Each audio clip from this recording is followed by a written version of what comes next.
getting back to work, changing careers, career transition are all becoming normal for all good reasons. Remember to restart your career, restarting yourself becomes very vital.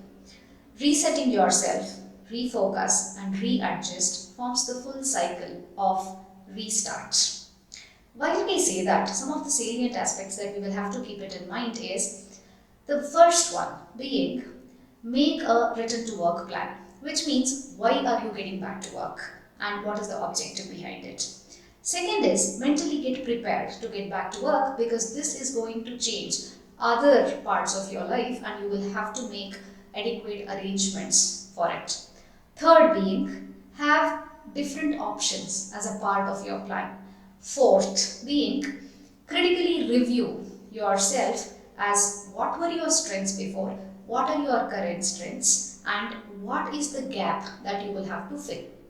The next one being update yourself of how is the industry really grown and what is the latest developments that has happened in that particular domain and what is it required at this moment of time.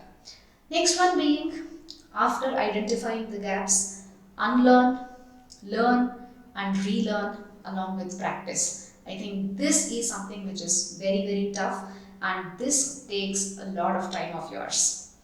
At last but not the least, build your network, explore opportunities and take a plunge, and before you do so, prepare and practice. To summarize, restart is all about resetting yourself, refocus and readjust. That forms restarting your career. All the very best of luck.